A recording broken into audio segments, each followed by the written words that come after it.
자, 오늘 함께 읽은 로마서 2장 17절에서 29절까지의 말씀을 통해 버려야 할 세 가지 자랑이라는 제목으로 은혜를 나누고자 합니다. 여러분, 우리나라에 이런 말이 있습니다. 여수에 가서 돈 자랑하지 말고, 또 순천에 가서 인물 자랑하지 말고, 또 벌교에 가면 그렇죠, 주먹 자랑하지 말라, 이런 얘기가 있어요. 그런데 사실은 이 세 가지에 자랑하지 말라라는 이 뉘앙스가 이게 좋아서 거기 가서 뭐 명함 내밀지 말라 이런 의미가 아니라 사실은 부정적인 의미입니다. 여수에 가서 돈 자랑하지 말라라는 것은 여수 사람들이 돈이 많다 이 얘기가 아니에요. 왜냐하면 이 여수가 두 가지의 해석이 있는데, 하나는 이제 항구 도시이다 보니까 한번 배가 여수에 들어오면 그때 상당히 이 경제적으로 물질이 확 풀렸다고 합니다. 그래서 돈이 아주 많았던 도시이라 이런 얘기도 있지만, 사실 또 그거보다 더 가까운 얘기는 뭐냐면 이 여수가 우리나라의 밀수의 본거지래요. 그래서 이 여수를 통해 많은 밀수품들이 들어오다 보니까 여러분, 불법으로 들어온 물건들을 통해 그 어둠의 경제, 이 지하 경제가 얼마나 활성화됐겠어요. 그리고 그 밀수품으로 돈 버는 사람이 얼마나 많았겠습니까? 그래가지고 웬만히 돈 가지고는 밀수하는 사람들하고 돈 서로 이렇게 서로 자랑하지 말라, 그 사람들이 훨씬 돈 많다, 이걸 의미하는 거라. 그러니까 이게 긍정적인 게 아니라 부정적인 의미에 자랑하지 말라, 이런 의미예요. 그래서 방송에서 이런 얘기가 가끔 언급되고 하니까 이 세 지역에서 뭐라고 항의를 했냐면, 제발 방송에서 이런 얘기 좀 하지 말라고. 우리 여수 건전하게 사는 데고, 벌교에 깡패 없고, 순천에 잘난 척하는 사람 없다고, 뭐 이런 식으로 해가지고 방송에다가 항의를 하는 적이 여러 번이 있었다고 합니다. 근데 오늘 이 세 가지 우리나라 안에서의 이 자랑처럼 이 유대인들에게도 세 가지의 자랑과 금지가 있었다는 거예요. 그런데 오늘 제목처럼 이 세 가지의 자랑과 금지는 품어야 될 자랑입니까? 버려야 할 자랑입니까? 버려야 할 자랑이라는 거예요. 이 유대인들, 하나님으로부터 특별히 선택받고 그들을 통하여 온 인류가 구원받기를 원하시는 하나님의 의도와는 상관없이 그들이 마음속에 자랑과 금지를 가지고 오히려 하나님의 뜻과 역행하는 일들을 너무 많이 했다. 그래서 오늘 이들의 자랑을 바울은 어떻게 꼬집었고, 또 복음을 받은 우리들이 어떠한 변화된 삶을 살아야 할 것인지 말씀하는 내용들을 통해 우리가 이 시간 듣고 깨닫고 변화되어지는 놀라운 시간이 되기를 예수님의 이름으로 축원해 드리겠습니다. 자, 우리 유대인들은 세 가지의 자랑 중에 첫 번째 자랑이 뭐냐? 우리는 선택된 백성이다. 그러니까 선민이라는 이 자랑과 긍지가 있었다. 참, 우리나라에도, 우리 대한민국에도 사실은 복음이 어느 시대에 들어왔죠? 조선시대에 들어왔습니다. 그래서 일부 목사님들이 뭐라고 얘기를 하냐면, 여러분, 영어로 조선 이렇게 얘기하면 초승이라고 발음을 합니다. 초승. 그러니까 초승이 초이스의 뭐예요? 과거형? 예, 과거형이라는 거예요. 그러면 선택되다라는 초이스의 과거형, 선택되었다라는 의미가 있다라는 거예요. 그러면 조선 민족 하면은 영어로 하면 뭐예요? 초승 people 이렇게 되는 거예요. 그러면 의미로 따지면 어떻게 되는 거예요? 선택된 민족. 이거 말도 안 되는 거예요. 그러니까 조선이라는 발음대로 초승 피플이라고 이야기를 했는데, 아니, 일부 이상한 목사님들은 초승 피플, 즉 선택된 백성이다 라는 걸 볼 때 하나님은 우리 조선을 선택하셨다, 우리는 선택된 민족이다, 이 마지막 때에 우리 대한민국을 통해 하나님의 놀라운 역사를 이룰 것이다 라는, 마치 수천 년 전에 하나님으로부터 선택된 백성임을 긍지와 자랑을 가지고 살았던 것처럼 우리나라도 그런 분들이 있다라는 거예요. 여러분, 저는 우리나라가 하나님의 선택과 하나님의 축복과 하나님의 계획이 머물러 있는 백성들임에 저는 의심치 않습니다. 여러분들도 믿습니까? 그러나 문제는 뭐예요? 우리만 선택됐다라고 생각하는 이 사고가 잘못됐다.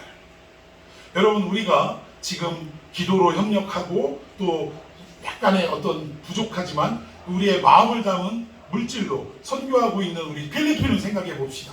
특히 그 망향족들을 한번 생각해 보자고요.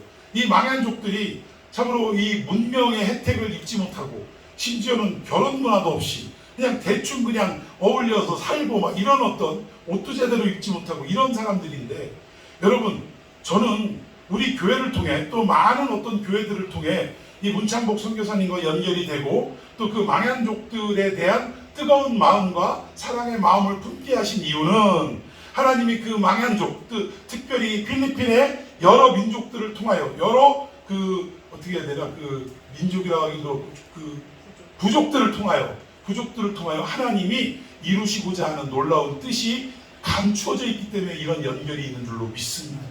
그러니까 우리나라를 통해서만 있는 게 아니라 필리핀 땅을 통해서도 하나님은 계획이 있으시고, 믿습니까? 말레이시아를 통해서도 하나님은 구원의 역사를 펼쳐가신다. 그러니까 우리만 하다 보면 결국 우리가 수천 년 전에 누구의 모습으로 돌아가요? 유대인의 모습으로 돌아갈 수밖에 없다. 하여튼 우리나라 사람들은 조심해야 될 게, 한동안 또 이게 지금 요즘은 좀 잠잠한데, 여러분 우리나라의 시조가 누굽니까? 단군이죠. 단군. 어떤 분들은요, 이제 구약에 보면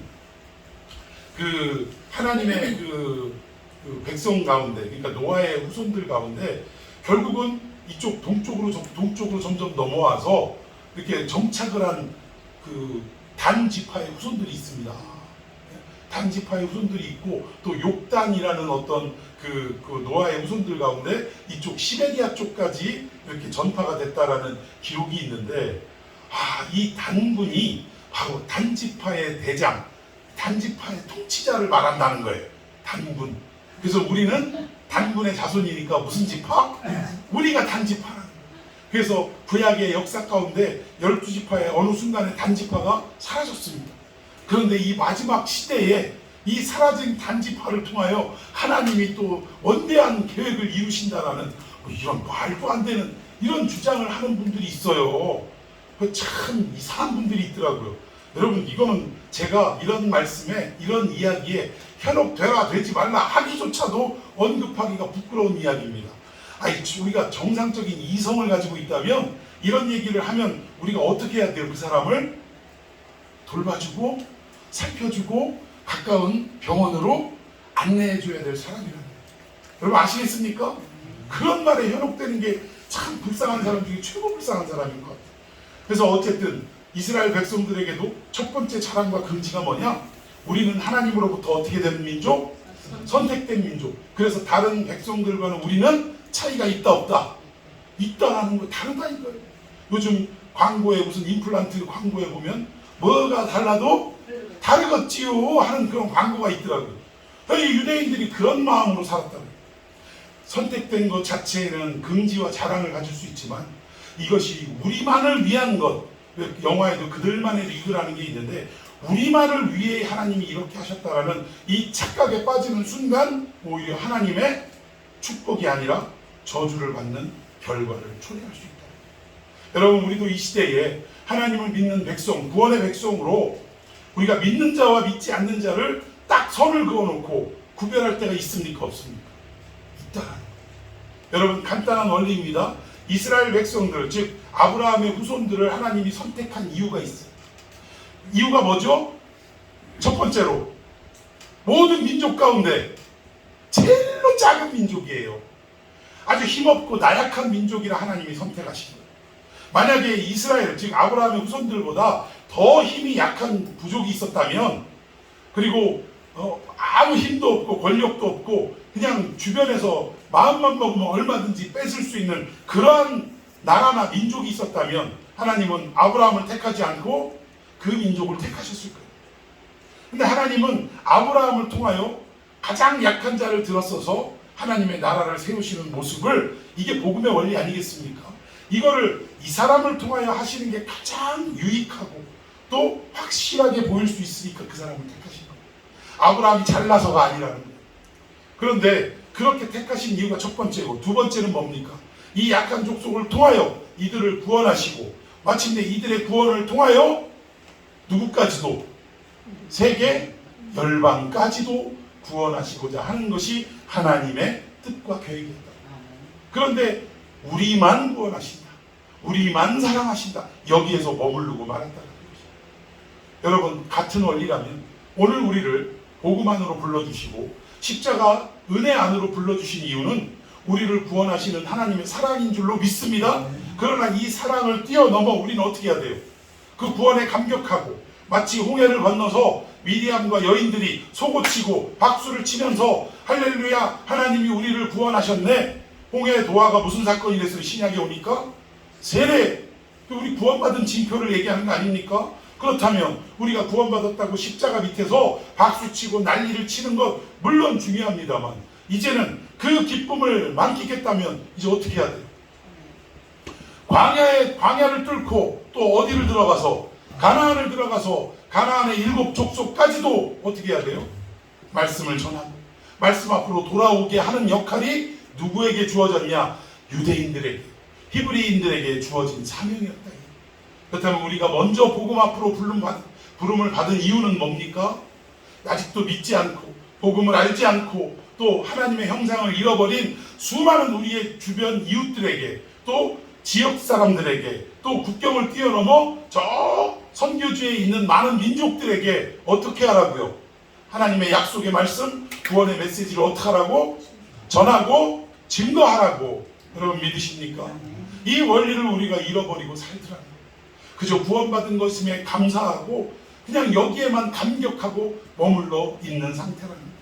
그리고 우리는 이 교회의 모습도 믿는 사람과 믿지 않는 사람을 명확하게 선을 그어놓고 만약에 믿지 않는 사람들이 어떤 행동을 하면 에이 불신자들, 어휴 지옥 갈 것들 이러면서 아주 그들을 터부시하고 무시하더라 이거예요. 여러분 이스라엘 백성들이 유대인들을 제외한 모든 이방인들을 무엇처럼 대했냐면 개 되지만 또 못하게 대하더라. 우리도 일말 마음 한구석에 처음에는 전도한다, 말씀 증거한다, 모범을 보인다 뭐 이렇게 하지만 우리의 감정, 그 숨어있는 감정이 드러나는 그 순간 그 사람에 대해서 저 인간은 절대 구원 못 받을 인간이요 이러면서 지레 판단하고 아예 포기해버리는 일들이 우리 안에는 없느냐 이거예요. 여러분 유대인들의 첫 번째 자랑이 선택된 민족임을 자랑했다는 거예요. 그 자랑 자체가 잘못은 아니지만 하나님이 그들을 선택한 이유와 목적이 무엇인지 깨닫지 못할 때는 결국 어떻게 돼요? 이 복음이 하나님의 선택이 어디로 넘어가더라? 이방으로 넘어가더라. 여러분 이 원리를 잘 깨달으셔야 될 줄로 믿습니다. 자 그리고 두 번째 이들에게 자랑이 뭐냐? 우리 민족에게는 토라가 있다는 거예요. 토라가 뭐냐면 우리가 흔히 얘기하는 모세 오경을 말합니다. 창출 내민진 누가 받은 거예요? 모세가 받은 거예요. 모세의 글이 우리에게 있다. 이거를 자랑하는 거예요. 그래서 이들은 이 모세의 글 뭐 더 좀 확장하자면 세 번째 자랑 내용에도 포함이 됩니다만 이 율법을 자신들이 보관하고 있고 자신이 맡은 자라는 것에 대한 엄청난 긍지와 자랑이 있다. 그래서 이들은 이 율법을 생명보다도 더 어떻게 했어요? 사랑했다. 그러니까 죽으면 죽었지 이 율법만큼은 이 모세 오경만큼은 빼앗길 수 없다라고 생각을 했다는 거예요. 얼마나 이 말씀에 대해서 사랑하고 이 말씀에 대한 애착이 있었냐면 여러분 아까도 제가 기독 가운데 서기관이라는 제도 말씀했잖아요. 이 서기관이라는 제도가 원래 있었던 제도가 아니라 결국 포로기에 끌려가서 처음에는 하나님이 계시다면 이럴 수는 없지 원망하고 불평하며 그 날라드는 채찍 속에 하나님을 욕하는 삶을 살았다는 거예요. 그런데 어느 순간 하나님의 은혜가 임하면서 도대체 우리가 왜 이런 꼴을 당해야 되냐 하나님을 비방하다가 점점 이 마음이 어떻게 바뀌어졌냐면 왜? 이유가 뭐냐? 우리가 이렇게 된 그 원인이 있을 거 아니냐? 여기를 찾다가 결국은 어디에서 찾았어요? 단 한 번도 가나안 땅에 들어와서 안식년을 지키지 않는 하나님의 말씀에 순종하지 않고 인간의 욕심을 앞세워 살아왔던 우리 조상들의 불순종에 있었다는 걸 깨달았다. 그리고 이 조상들의 불순종을 이제는 우리가 우리의 죄로 끌어안고 어떻게 해요? 다시 말씀으로 어떻게 하자? 돌아가자. 우리 복음성가 중에 여호와께 돌아가자 이거 있죠? 이게 바로 그 바벨론 포로기에 있던 이스라엘 백성들이 하나님을 향해 다시금 고백하는 회복의 메시지라는 거예요. 그러면서 그때 뭐가 생겼다고요? 말씀을 필사하고 가르치는 서기관 제도가 생겼다. 그리고 성전으로는 갈 수 없는 자기들의 상황을 참으로 가슴 아파하며 생긴 건물이 뭐예요? 회당이 생겼다. 그런데 이 서기관들이요, 하나님의 말씀을 필사할 때 이 하나님 여호와라는 단어가 나오면 어떻게 했어요? 붓을 빨았어요. 그리고 붓만 빠는 게 아니라 뭐예요? 자신들의 몸도 목욕제기를 하고 새 붓을 가지고 와서 다시 그 말씀을 이어 기록했다. 그리고 심지어 성경을 읽을 때 우리는 너무 쉽게 여호와 하나님의 말씀하되 라고 여호와를 무슨 친구 이름 부르듯이 막 불러요, 안 불러요? 막 부르더라는 거예요. 근데 이때 당시 이 구약에 이 사람들은요, 하나님의 이름을 부를 수가 없었어요. 그래서 이 히브리어로 보면 이 우리식으로 이제 기역, 니은, 아, 야, 어여 뭐 이렇게 따지는 철자로 그 스페링으로 말하면 요드, 해, 밥, 해라고 해. 이 구성 여호와가 그렇게 돼 있어요. 그래가지고 이 성경을 읽을 때도 여호와라고 못 읽고 우리식으로 말하면 이응, 여, 히읗, 오, 이응, 아 이렇게 읽었다는 거예요. 여호와라고 하면 불격이라고. 그래가지고 그렇게 말씀을, 이 율법을 소중히 여기는 이러한 사람들이었다. 그런데 물론 말씀을 이렇게 귀하게 여기는 건 좋은데 더 큰 심각한 문제가 그들에게 있었던 게 뭐냐? 바울이 그걸 지적하고 있습니다. 자, 우리 본문의 17절, 18절 먼저 그 부분만 읽습니다. 시작. 유대인이라 불리는 내가 율법을 의지하며 하나님을 자랑하며 율법의 교훈을 받아 하나님의 뜻을 알고 지극히 선한 것을 분간하며. 예, 여기에 지극히 선한 것을 분간하며의 아라비아 숫자 1 돼 있습니다. 밑에 풋노트를 보니까 뭐라고 돼 있죠? 자, 읽습니다. 시작. 또는 능히 다스리지 아니한 점을 분별하라. 예, 너희들이 진짜 율법을 받은 자고 율법을 의지하고 하나님을 자랑하는 자라면 세상의 모든 원리와 가치와 질서와는 뭐한 점을 발견해야 돼요? 다른 점을 발견해야 된다는 거예요. 다른 점을.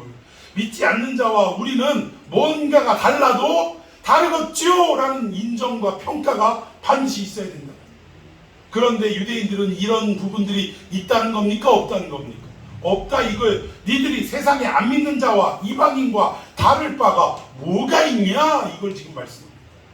자, 우리 계속해서 19, 20절 읽습니다. 시작. 맹인의 길을 인도하는 자여 어둠에 있는 자를 빛이여 율법에 있는 지식과 진리의 모본을 가진 자로서 어리석은 자의 교사여 어린아이의 선생이라고 스스로 믿으니.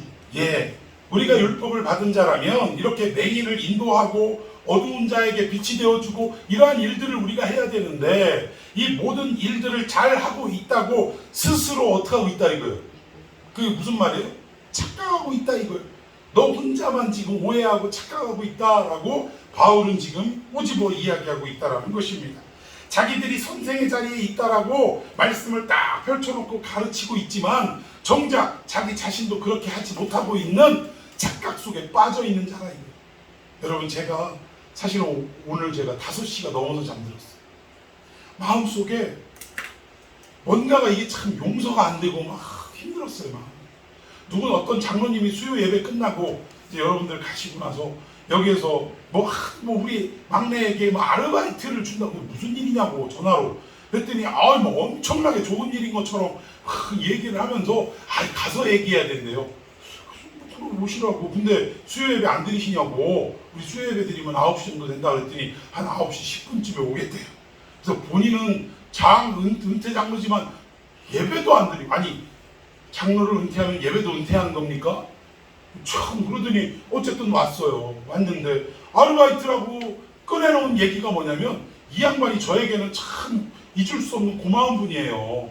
제가 말씀드렸죠? 신대원 3년을 저 양평까지 뭐 타고 다녔다고요? 그 벤츠의 주인이에요. 학비도 내주셨고, 정말 제가 이 기숙사 생활하는 일주일 내내 기숙사 생활하는데도 많은 물질을, 저 돈 한 푼 안 쓰게 하셨어요. 심지어는 아침에 기숙사에서 새벽에 일어나면 이분이 본인 살 빼야 된다고 저까지 그 양평 시내에 있는 그 수영장까지 등록을 해가지고 저를 딱 태우고 수영장까지 가서 강습료까지 내서 수영 강습까지 받는, 이렇게 저한테 잘해주셨다니까. 그런데 참 사람이 이 어른 되기가 쉽지 않다라는 얘기가 제가 다 새삼 떠오른 게 뭐냐면 이제 본인이 요번에 칠순이 됐는데 이제 코로나 시대고 1년에 한두 차례씩 꼭 부부가 해외여행을 나가시던 분인데 코로나 이후로는 한 번도 못 가봤어요. 근데 이 자식이라고 뭐 하나 이제 딸 아들은 지금 왜 우리 기도했던 있잖아요. 머리에 연탄가스 먹고. 예. 근데 이제 딸은 이제 시집도 가고 또 신랑이 또 잘 나가는 또 뭐 어디 항공우주연구원 뭐 이쪽으로 잘 나가는 어떤 사이인데 뭐 이제 칠순도 되고 해외여행도 못 나가니까 나름 이게 봉투를 상당히 크게 했던 모양이에요. 그런데 와서 아르바이트라고 시키는 게 뭐냐면 한 2천만 원짜리 넘는 그 명품 시계를 이 롯데백화점 VVIP들에게 한해서 이 오늘 이제 주일날 밤부터 내일 아침 7시 반까지 거기서 줄 서서 기다려야 된대요. 왜? 50명만 한정으로 이거를 살 수 있도록 하니까 그 50명 선착순 안에 들어가려면 어떻게 해야 돼? 아침에 가면 순서가 없는 거예요. 그러니까 그 아르바이트를 우리 은석이 보고 해달라고 온 거예요. 그런데 우리 은석이는 그게 마음에 안 드는 거야. 그 일이. 할 일이 있고 안 할 일이 있고. 그러니까 세상 말로 뭐예요?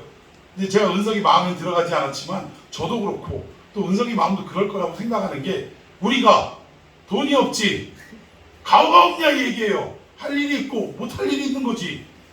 그리고 그 얘기를 할 때 처음부터 우리 이제 아버지에게 참 도움을 많이 주셨던 장로님이고 또 나름 호의적으로 우리 아이들에게도 잘해주셨던 분이기에 차라리 처음부터 와서 내가 이런 일이 있는데 좀 네가 도와줬으면 좋겠다. 내가 날 새기에는 체력이 좀 딸리고 도와줬으면 좋겠다 하면 그러면 하기 싫은 일이라도 도와달라고 하니까 흔쾌히 할 수 있겠어요, 없겠어요? 할 수 있는 거예요. 그런데 말을 어떻게 했냐면 내가 용돈을 그냥 주기에는 그렇잖아. 그래서 이런 아르바이트도 시키고 뭐 한다라고 이야기를 하니까 그러면 그 아르바이트 한 대가는 제대로 줘야 돼, 안 줘야 돼요? 터무니없는 용돈이라고 하기도 참 그런 돈을 주면서 한다는 소리가 만약에 7시 반 안에 들어가서 선착순 안에 들어가서 시계를 사게 될 요량이면 상황이 되면 뭐를 주겠다? 성공보수를 주겠대요. 할 얘기가 아니 못할 얘기예요. 그리고 저는 제 자식한테 이런 일을 시키는 걸 저를 무시하는 행동이라고 저는 생각이 들더라고요. 제가 여기 앉아가지고 저도 성깔이 있어가지고 막 이거를 그냥 확 내질러버릴까 말까를 수도 없이 망설였어요. 수도 없이. 그리고 그 장모님이 제 성질을 알아요. 신대원 때 우리 장모님한테 덤비는 어떤 그 20대 후반의 젊은 신대원생이 있는데 아주 이놈이 싸가지가 없더라고요. 그래서 제가 그걸 못 참고 이런 멱살을 잡고 흔들어가지고 장모님 앞에 무릎 꿇리고 아주 그냥 사과를 받아냈던 적이 있어가지고 장모님도 제 성깔 안다고요. 근데 그런 얘기를 할 때 많이 참 마음이 그랬어요. 그리고 수요일부터 계속 그게 이거 뭐지? 나를 무시하나? 막 오만 생각을 하다가 제가 지난밤에 5시가 넘도록 잠을 못 잤어요. 이제 왜냐하면 오늘 예배 다 끝나면 이제 얘가 서울로 올라가서 하루 날을 새야 되는데 세상에 그 간이용 의자 낚시 갈 때 접었다 폈다 하는 의자 놓고 뭐 큰 거 편한 거나 제공하는 거 마냥 여기에 앉아가지고 친구들까지 불러가지고 여기서 날 새면 된다고 하는데 막 그런 모든 내용들이 그리고 속 들여다보고 돈 아끼려고 하는 속 들여다보이는 이런 행동들이 뭐 애한테까지도 비춰지니까 그래가지고 용서가 안 되고 이 사람을 한번 내가 불러다가 한번 보르장머리를 고쳐야 돼. 70인데 죄송하지만 뭐 오만 생각이 다 됐어요. 그런데 5시 좀 넘어갈 동안 잠이 안 오고 막 이러다가 마지막에 제가 침대에서 앉아가지고 기도를 하게 되더라고요. 기도하려고 한 게 아니라 하나님 그렇게 만드시더라고요. 하시는 말씀이 뭐예요? 물론 너 마음도 상하고 그러겠다. 근데 너는 탄상에서 맨날 원수를 용서하라고 사랑하라고 맨날 그렇게 내 이야기를 대언하면서 너는 왜 용서 못하냐? 그 양반 성격이 그런 줄 네가 몰랐냐? 별명이 한주소금인 거 네가 몰랐냐? 회사에서 사장으로 있을 때 직원들에게 불리는 별명이 한주소금이래요. 그런 소금이 없다 이거예요. 근데 그런 줄 몰랐냐? 그러면서 이해해라. 그리고 이왕 하는 거 그냥 기분 좋게 해줘라. 그걸로 시계 뭐 그 비싼 명품 시계 뭐 우리가 전국에서 50명밖에 살 수 없는 이런 롤렉스의 방침이라 그렇다는데 뭐 그런 시계 하나 얻을 수 있게 해주면 좋은 거 아니겠냐? 그리고 그 나머지 일은 누가 다 책임지겠대요. 내가 알아서 할 테니까 너 용서해라. 네가 가르치고 말한 대로 너도 해봐 좀. 이 마음을 주시는데 절로 앉아서 기도가 되고, 그리고 나서 제가 겨우 잠들었어요. 오늘 제가 고백하는데 눈 떴더니 몇 시냐면 9시 50분에 눈 떴어요. 깜짝 놀라가지고 막 씻고 있는데 정 목사님한테 전화가 와서 어디시오? 그러는데 제가 너무 죄송해가지고 그래가지고 오늘 이 말씀을 이거 설교 지난 한 주간 준비하면서도 이게 나에게 해당되는 일인지를 적용을 못 시켰다니까요. 그런데 어젯밤 오늘 새벽이죠. 잠도 못 이루고 그냥 분내는 마음으로 이렇게 지나가다가 그러다 결국 한 5시경 돼가지고 하나님이 이걸 깨닫게 하시고 이 말씀을 저에게 주실 때 오늘 이 말씀에 대해서, 이 설교에 대해서 제가 다시금 힘을 얻게 됐습니다. 내가 유대인이었구나. 선민이라고 하나님 앞에 선택된 백성이라고 그러면서 이방인들에 대해서 용서도 안 하고 개돼지 취급하고 이것으로 만족하며 살아왔다. 심지어 여기서 뭐라 그랬어요? 뭔가 달라도 달라야 되는데 니들이 이방인하고 다를 바가 뭐가 있냐 질책하는 이 바울의 메시지처럼 그 바울의 손끝이 나를 향하고 있는 거구나 라는 것을 제가 깨달았다. 여러분, 저는 여러분들도 각자의 삶을 돌이켜보면서 내가 과연 말씀을 듣고 배웠지만 말씀대로 살아가지 못했던 부분들, 적용하지 못했던 부분들이 무엇인지를 깨닫고 삶에 적용하는 놀라운 이 시간이 되기를 예수님의 이름으로 축원해 드리겠습니다. 자, 우리 21절도 한번 봅시다. 21, 22 시작. 그러면 다른 사람을 가르치는 내가 내 자신은 가르치지 아니하느냐? 도둑질하지 말라 선포하는 내가 도둑질하느냐? 간음하지 말라 말하는 내가 간음하느냐? 우상을 가진이 여기는 내가 신전 물건을 도둑질하느냐? 23절은 제가 기록을 하지 않았는데 읽어드리겠습니다. 율법을 자랑하는 내가 율법을 범함으로 하나님을 욕되게 하느냐? 그건 5가지로 지금 지적을 하고 있다는 거예요. 첫 번째 뭐예요? 가르치는 내가 너 자신은 왜 적용하지 않냐? 이게 첫 번째. 두 번째는 뭡니까? 도둑질하지 말라고 해놓고 왜 네가 도둑질하고 있냐? 세 번째는 뭡니까? 간음하지 말라고 가르쳐놓고 왜 네가 간음하느냐? 네 번째는 뭐예요? 우상 섬기지 말라고 해놓고 네가 그 신전의 물건을, 이거 우상 숭배 네가 더 심하게 하고 있지 않느냐? 여기서 신전 물건을 도둑질한다 이 얘기는 진짜로 신전에 있는 물건을 훔쳐간다 이 얘기가 아니라 결국은 가증한 우상을 가르치고 우상 앞에 이렇게 예물을 드리게 되지 않습니까? 그 예물을 누가 착복하는 거예요? 우상의 제사장이 착복하게 되지 않습니까? 지금 그 얘기하는 거예요. 우상 숭배하지 말라고 가르쳐놓고 너는 우상 숭배의 결과로 얻는 그 예물을 착복하냐? 지금 이 얘기입니다. 그리고 마지막 5번째 23절에 율법을 자랑한다 해놓고 네 스스로 율법을 어겨서 하나님 얼굴에 먹칠을 하느냐? 지금 이 5가지로 바울을 통해 유대인들에게, 오늘 이 시대에 우리 믿는 자들에게 지적을 하고 있다라는 것입니다. 여러분, 물론 이 당시 유대인들이 사람을 가르친 대로 자기도 행동했을 수도 있습니다. 도둑질하지 않을 수도 있고 간음하지 않을 수도 있고 우상 숭배하지 않을 수도 있었을 거예요. 그런데 제가 지난주에도 말씀드렸던 것처럼 우리는 나타나는 현상만 보고 판단한다니까요. 내가 이 일을 했느냐 안 했느냐만 보고 판단을 해요. 그런데 우리 예수님은 뭐라고 했죠? 네가 마음속에 음욕을 품은 그 행위 자체가 간음한 자다라고 평가하신다니까요. 눈으로 드러나지 않는 그 뿌리와 실체를 보고 예수님은 판단하신다. 그러면 오늘 이 5가지의 지적 속에 내가 해당되지 않는 부분이 과연 어디에 있다고 자부할 수 있겠습니까? 우리도 똑같은 거예요. 믿지 않는 자들에게 이런 율법에 대해서 가르쳐 놓고 정작 나 자신은 율법대로 살지 못하는 그러한 삶을 살아오는 것이 우리의 모습은 아니냐. 예수님을 보고 예수님을 사랑하는 자라고 일컫는 자들을 예수님이 바라보시고 뭐라고 말씀하셨냐면 이렇게 하셨습니다. 나의 계명을 가지고 있는 자가 나를 사랑하는 자가 아니라. 내 계명을 알고 듣고 가슴속에 새겼다고 나를 사랑하는 자가 아니라 이 얘기입니다. 그러면서 그 뒷말씀이 뭐예요? 나의 계명을 지키는 자라야 나를 사랑하는 자니라. 그럼 동의하십니까?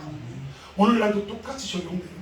하나님의 말씀대로 우리가 말씀을 현실로 살아내기 위해 애쓰고 수고하고 몸부림치는, 우리가 때로는 못해서 넘어지고 무너지고 가슴 아파하며 적용하지 못하는 이 나의 현실을 보고 정말 하나님 나는 이거밖에 되지 않습니다, 용서해달라고 몸부림치는 역사가 반복된다 할지라도 오늘 우리는 이 말씀이 현실이 되기 위해, 이 말씀이 우리의 삶에 적용되기 위해 어떻게 해야 됩니까? 수도 없이 넘어지고 쓰러질지라도 다시 일어나서 이 삶을 살아가야 한다라는 것입니다.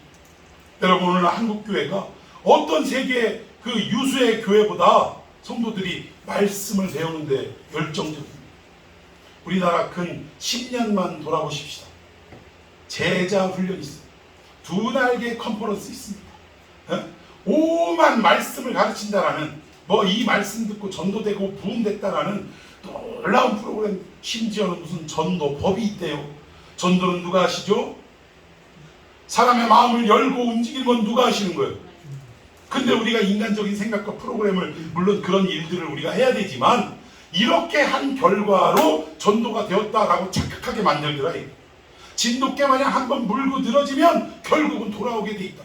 이거는 그 안에 하나님의 역사는 어디에 있단 말입니까? 물고 늘어지면 되네? 그럼 결국 이 논리는 뭐예요? 끈기가 중요하다, 인내가 중요하다, 이 메시지지. 정작 사람을 구원하고 마음을 열고 그 발걸음을 교회로 인도하게 하는 원동력이 되는 하나님의 하신 일은 어디 있냐 이거. 오늘날 한국교회가 2날개니 제자훈련이니 오만 잡다한 알파, 오만 가지를 다 해왔는데 근 10년 사이에. 근데 어떻게 됐습니까? 교회의 십자가는 점점 올라갔는데 결과가 뭐예요? 기독교가 뭐가 돼버리고 말았어요? 개독교가 되고 말았어요. 여러분, 이게 왜 이렇지요? 왜 이런 결과가 우리에게 있어야 됩니까? 말씀 배우는 데는 그렇게 열정을 다하지만 말씀 배운 대로 살아가는 데는 동떨어진 삶을 살아가다 보니까 결국 우리가 이렇게 욕을 먹게 됩니다. 교회가 욕먹게 된 원인은 누구다? 바로 나다. 동의하십니까? 우리가 제대로 살지 못해 교회가 이렇게 욕먹는 거예요. 욕먹을 짓 해놓고 욕하니까 교회를 핍박한다고 또 우리는 거기다 대고 막 기도하고 하나님 저 욕하는 것들 주디기를 그냥 미싱을 해주세요. 아니 지가 욕먹을 짓 했으면 욕먹는 게 당연해요, 안 당연해? 당연하죠. 여러분, 오늘 말씀을 통해 우리가 찔리는 바가 있어야 될 줄로 믿습니다.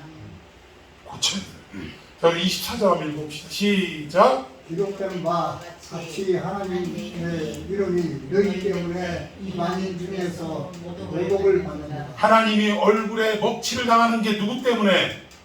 너희 이방인이 아니라 너희 유대인 때문에.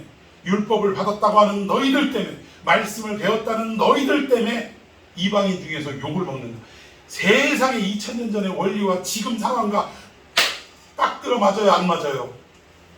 하나님의 말씀에는 변함이 없는 거예요. 항상 동일한 거예요. 변하는 건 누구다? 우리들이 변하는 거예요. 우리들이. 참 안타깝습니다. 너희 때문에 하나님이 이방인 중에서 모독을 받는데요, 욕먹는데요. 이 말씀, 제가 오늘 새벽에 이 말씀을 다시 한번 상고하면서 엄청나게 찔림을 받았다니까. 그렇구나. 원수 갚음은 하나님께 있다고 가르쳐놓고 그 모든 분노를 누가 풀으려고 그래요?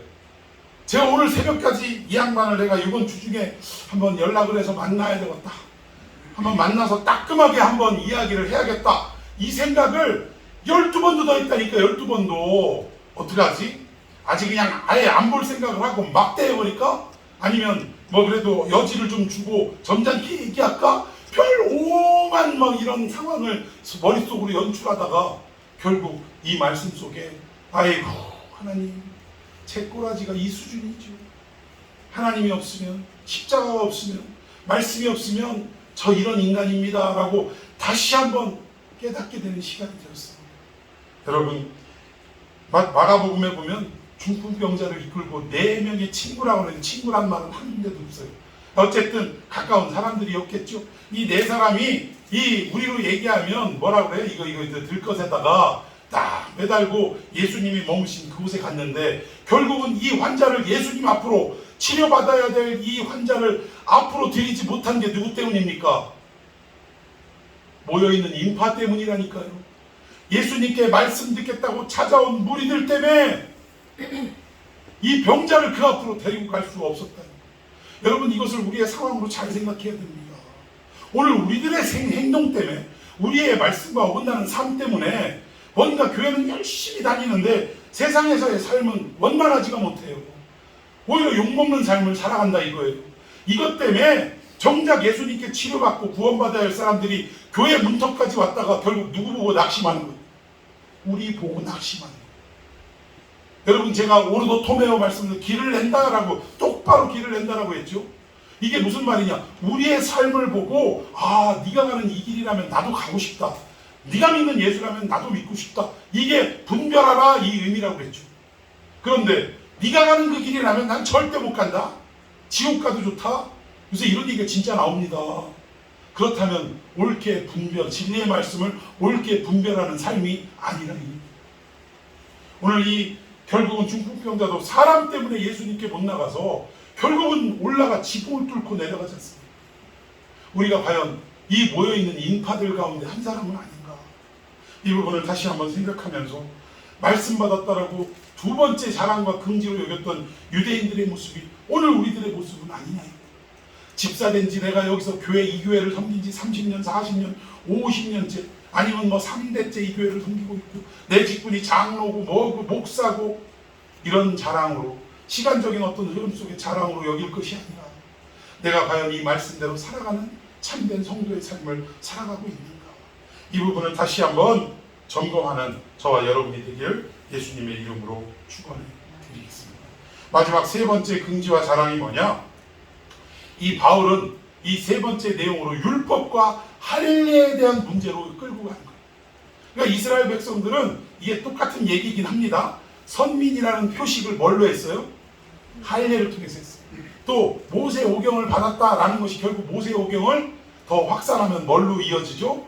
율법으로 이어집니다.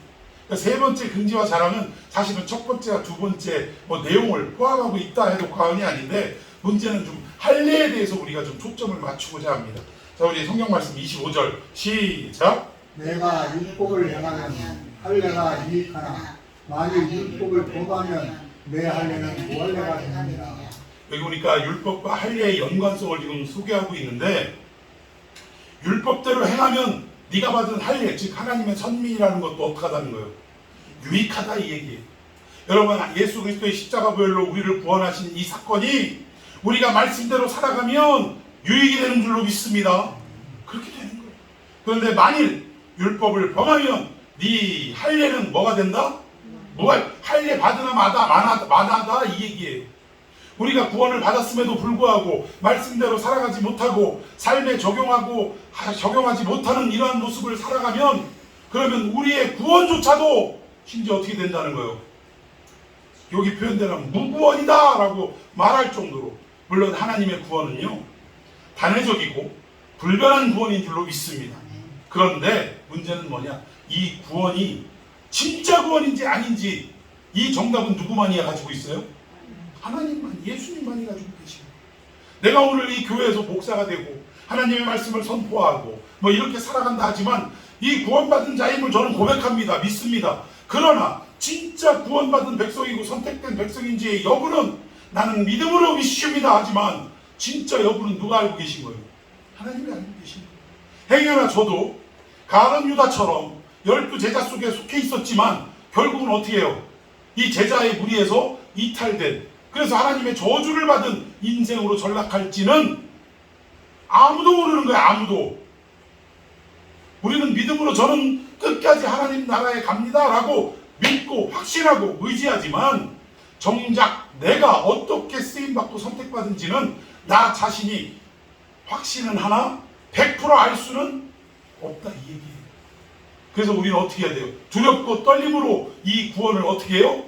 이루어 가야 한다는 것입니다. 그래서 구원은 이미와 아직이에요. 이미 받은 구원이나 두렵고 떨림으로 이 구원을 완성해 가는 것이 우리의 할 일입니다. 그러나 분명한 것은 하나님이 진짜로 우리를 택하시고 우리를 구원한 백성이라고 여기신다면 우리의 두렵고 떨림으로 이루어가야 할 이 모든 여정까지도 하나님은 그 끝에 가 계십니까? 안 계십니까? 완성한 자리에 이미 가 계신 거예요. 그리고 이미 승리를 우리에게 주신 거예요. 근데 이미 주신 그 승리를 우리는 시간의 역사를 통해 하나하나씩 이루어갈 뿐이라 이 얘기입니다. 근데 이 모든 것은 주체가 누구다? 하나님이시다. 여러분 이걸 분명히 알아야 된다. 그래서 율법을 범하면 내 할례, 즉 나의 구원조차도 이건 무효가 되는 것이 아닌가라고 두렵고 떨림으로 생각하고 그 진짜로 무효가 된다는 말이 아니라 그렇게 두렵게 여기고 경외하는 마음으로 말씀 따라 살아가려고 수고하고 애쓰고 노력하는 삶이 되어야 한다라는 것을 바울이 말씀합니다. 오늘 할례에 대해서 이야기를 딱 꺼내면서 우리의 삶을 지금 말씀하고 있는데 여러분 할례 제도가 어디서 생겼습니까? 누구로부터 시작됐어요? 모세를 뛰어넘어 아브라함에게. 예, 아브라함 온 일가 친척은 물론이고 식솔이거나 종이거나 심지어는 누구까지도 나그네까지도 할례를 참 지나가다 신세 며칠 지는데 무언 난리여 이게. 예? 나그네까지도 다 할례를 해야 된다. 하나님의 명령이에요. 이 명령이 언제 나왔냐면 하나님과 늘 동행하고 말씀을 나누던 아브라함이 자식을 주겠다라고 약속한 하나님의 말씀을 10년 동안 기다렸는데 기미가 보여요, 안 보여요? 안 보이는 거예요. 그러니까 어떡합니까? 이 사라가 아이고 우리 애 못 낳는 건 괜찮은데 이거 하나님이 이게 선언하신 메시지인데 이게 이루어지지 않으면 누가 쪽팔려요? 우리가 쪽팔려? 하나님이 쪽팔려? 그러니 이거 우리가 이루어드려야 되는 거 아닙니까? 기특해요, 안 기특해요? 이런 기특한 생각을 사라가 했다니까. 그런데 인간은 하나님이 시키는 대로만 하면 돼요. 꼭 기특한 짓을 하다가 매를 맞고 그 구렁텅이에 빠지게 되더라고요. 근데 어쨌든 그래서 하갈을 통해 자식을 낳습니다. 그리고 이스마엘이라는 아들을 낳았는데 그 이후로 하나님이 늘 가까이 하시고 대화하시고 친구처럼 하시다가 13년간을 어떻게 하셔요? 절교를 해버리셨어요. 안 나타나셨어요. 말씀도 안 하셨어요. 그러다가 13년 만에 나타나셔서 첫 번째 하신 말씀이 뭐예요? 나는 아브라함과 이삭과 야곱의 하나님, 전능한 하나님이라. 여러분 이게 13년 만에 나타나서 너 나 잊어버렸냐? 나 이런 하나님이야 소개하려고요? 아닙니다. 너 나는 이런 전능한 불가능이 없는 하나님인데 너 그 말씀을 왜 못 믿고 왜 못 기다렸냐? 라는 책망으로 지금 시작하시는 거예요. 야 이놈아 너 나를 왜 못 믿었어? 이걸로 시작하시는 거예요. 그리고 나서 다시금 하나님이 그에게 약속의 아들, 육신의 아들 아닙니다. 약속의 아들을 주겠다라고 다시 한번 허락하시고 그리고 나서 어떻게 하셨어요? 그리고 나서 뭘 명령하신 거예요? 할례를 명하신 거예요. 할례를. 하나님의 약속을 믿지 못하고 신뢰하지 못했던 13년의 세월을 뛰어넘어 다시금 아브라함의 삶에 개입하셔서 너 왜 나를 못 믿었냐? 왜 네 실력으로 자식을 낳았냐? 라는 준엄한 메시지와 함께 너는 너와 내 모든 식솔들 뭐 하라고? 할례를 하라고. 할례의 의미가 뭡니까? 우리 잘 알듯이 남자의 생식기 포피를 베어내는 거예요. 근데 이 베어내는 의미가 뭐냐? 하나님의 선민이라고 베어내는 게 아닙니다. 하나님이 뭐예요? 그 창세기 15장에 횃불 언약 기억나십니까? 새를 쪼개놓고 그 사이로 횃불이 지나갔어요. 그 의미는 뭐예요? 너나 나나 이 언약을 어기면 어떻게 하겠다? 이 쪼갠 새처럼 되었다. 죽이겠다 이 얘기죠. 그런데 아브라함은 결국 어겼습니까? 이행했습니까? 어기고 이스마엘을 낳은 거예요. 그러면 하나님이 약속대로 하자면 지금 누구를 두 쪽을 내야 돼? 아브라함을 두 쪽을 내야 되는데 그럴 수 없으니 그 아브라함을 죽이는 것 대신 뭘로 하시는 거예요? 할례를 하시는 거예요. 할례의 의미는 뭐예요? 너는 어떻게 했다? 죽었다. 그래서 아브라함이 육신이 죽은 것 같은 몸에서 결국 약속의 아들을, 약속의 씨를 낳았다라고 소개하고 있지 않습니까? 그런데 우리는 그럼 이 얘기가 아브라함이 이제 나이도 100세가 됐고 정력도 떨어지고 이제는 진짜로 애를 낳을 수 있는 능력이 없는 가운데 죽은 것 같은 몸 가운데 그 아들을 낳구나 라고 착각을 하시는데 아닙니다. 물론 사라는 생산할 수 있는 경수가 끊어진 상태인 건 확실해요. 그러나 아브라함은 어땠습니까? 사라가 죽고 나서도 나이가 사라가 137세에 죽었나요? 127세인가 137세인가 정확하진 않습니다만 그 나이를 향수하고 죽었습니다. 그럼 아브라함과 사라의 나이가 몇 살 차이? 10살 차이. 그러면 사라가 127세인가 137세에 죽었다면 당시 아브라함의 나이는 127세에 죽었네요. 137세에 상처를 한 거예요. 그리고 나서 40세, 이삭이 40세니까 140세가 그때 자식을 결혼을 시켰고, 그리고 자식을 결혼시킨 이후에 그두라라는 후처를 또 얻었습니다. 그리고 이미 그러면은 정력도 없고 남자로서의 구실이 끝났다라고 하면 자식이 있어야 돼요, 없어야 돼요? 근데 이 양반 대단한 양반이라니까. 그 뒤로 아들을 몇 명 낳았어요? 6을 더 낳았어요. 6을 1년에 하나씩만 낳아도 몇 년? 그 150세까지는 자식을 낳았다 이 얘기예요. 저는 여러분들에게 이런 정력이 임하기를 축원합니다. 진짜 하나님이 하시니까 이렇게 되더라니까요. 그런데 이 의미가 너의 죽은 몸 같은 곳에서 낳았다 이 얘기는 뭐냐? 육신이 죽은 것 같은 게 아니라 하나님과의 언약 관계에서 이제는 내가 육신과 내 인간적인 힘으로 어떠한 일들을 해나가는 이러한 삶의 질서와 원리를 이제는 다 없애버리고 이제는 내 인생의 주도권을 누가 준다는 거예요? 하나님이 주시고 하나님이 원하시고 하나님이 명하시고 하나님이 뜻하신 바대로 살아가는 인생이 되어야 한다라는 의식이 무슨 의식? 할례 의식이라 이 얘기입니다. 여러분 갈라디아서에 뭐라고 그래요? 나는 죽고 내 안에 누구만이?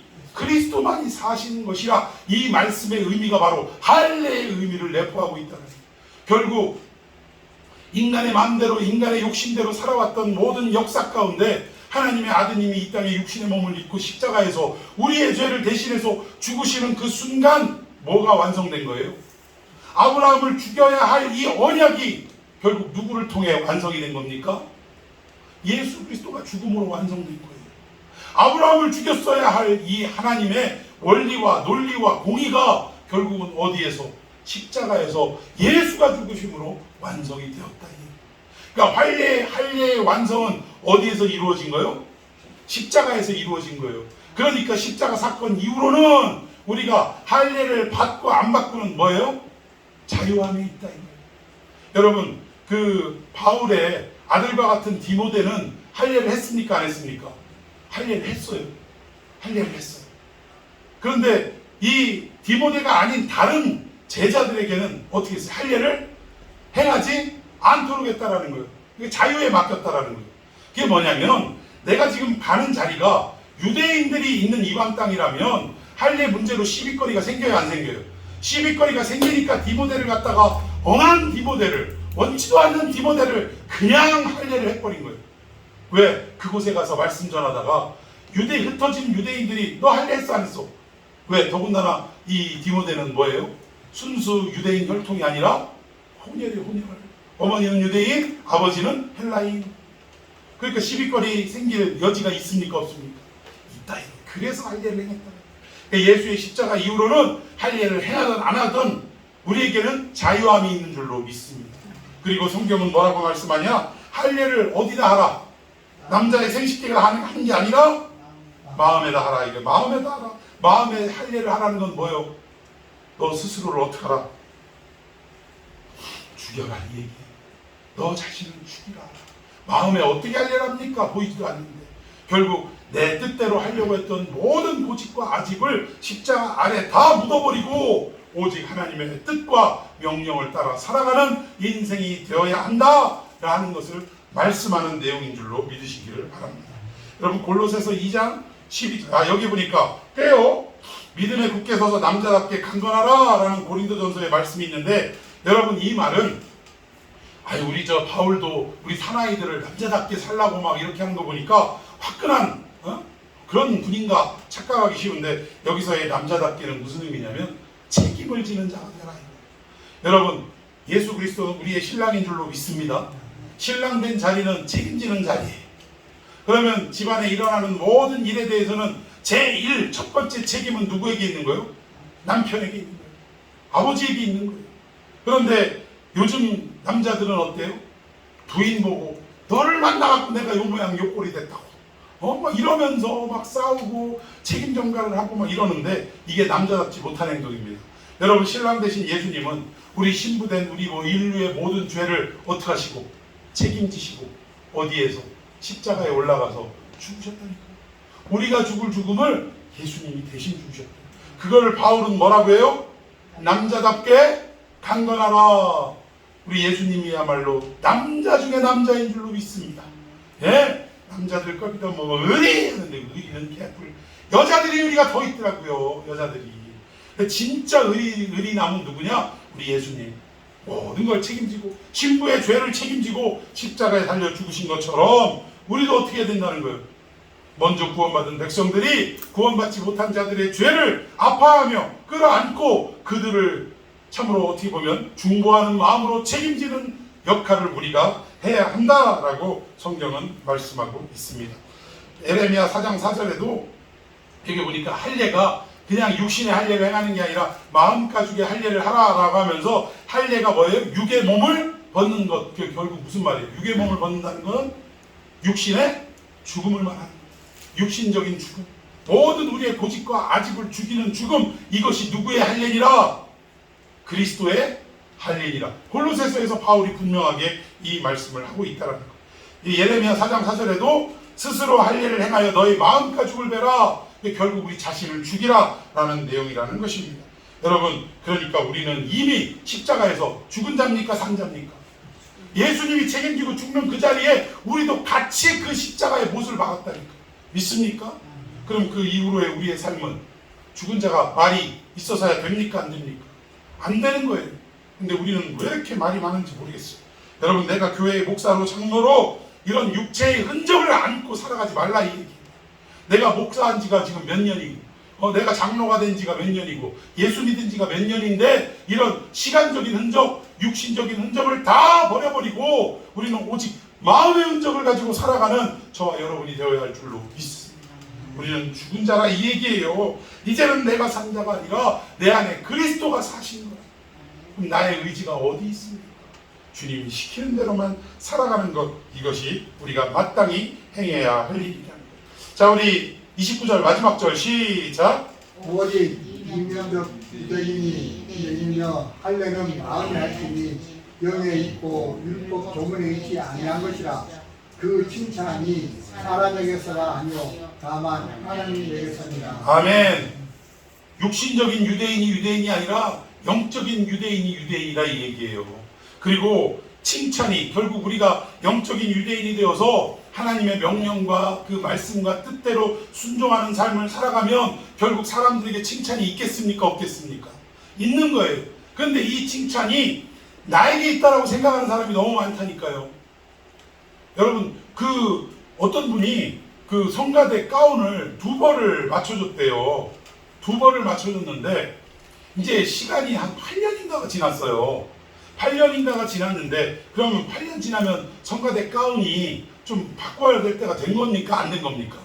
됐죠. 그래가지고 이거를 바꾸자라는 성가대 회의가 시작됐는데 이 양반이 성가대원이면서 기분이 나쁜 거예요. 왜? 내가 8년 전에 했는데. 그러면서 벌써 바꾸냐? 바꾸면 안 된다라는 논리를 어떻게 펼치냐면 8년이 됐지만 자, 우리가 1년에 몇 번 입습니까? 52번 입습니다. 52번에서 예배 때 입는 시간은 몇 시간입니까? 1시간에 불과합니다. 그러면 1년에 52시간을 입는 것이고, 그리고 이거를 8을 곱하니까 5, 8, 40, 한 400시간. 400시간을 이 날짜로 따지니까 불과 며칠 안 되더라 이거요. 몇십일 안 되더라 이거요. 아니, 이런 논리로, 아니, 며칠 안 입은, 따지고 보면 입은 날수로는 며칠이 안 되는 이 옷을 왜 바꿔야 됩니까? 그래서 자기가 산 걸 계속 입기를 원하는 거예요. 너는 옷을 왜 사냐? 너는 옷을 왜 사? 일주일에 양복 며칠이나 입는다고? 일주일에 교회 갈 때만 딸랑 입는데 왜 양복을 또 사는 거예요? 더 입어야지. 아니, 지는 백화점 들락달락 하면서 맨날 새로운 양복 사 입고 그러면서 이게 결국은 이 마음이 뭐냐면 이 성간의 복을 누가 했냐를 지금 드러내고 싶은 거예요. 내가 했다. 니들 잊어버리면 안 돼. 너 이거 입으면서 마르고 닳도록 내가 한 것에 대한 은혜를 잊어버리면 안 된다. 이런 마음이 저변에 깔려있는 거지. 강대상 자기가 헌물했대요. 같은 인물이에요. 같은 인물. 강대상을 크리스탈로 자기가 헌물했대. 그러면서 크리스탈을 이제 좀 유행도 지났으니까 바꿨으면 좋겠다. 역시 8년 지난 거죠. 그랬더니 아니 무슨 강대상을 바꾸냐 하면서 거기선 얘기를 하더라고. 저거 내가 한 거요. 저는 그거 바꾸기 전에 그거 헌물하기 이후에 이제 그 교회 사역자로 들어갔으니까 저거 내가 한 거예요. 내가 이러면 참. 여러분 칭찬이 사람에게서가 아니라 누구에게서? 하나님. 이 말의 의미는 내가 헌금 많이 하고 봉사 많이 하고 아마 정말 하나님의 일을 많이 애쓰고 수고했다 할지라도 이 모든 것에 대한 칭찬은 누구로 돌아가야 되냐? 하나님께로 돌아가야 된다. 이 말이 무슨 말이냐? 나는 하나님이 하라고 해서 한 일이고 마땅히 구원받은 백성으로 해야 할 사명이기 때문에 이 일을 했다 이거예요.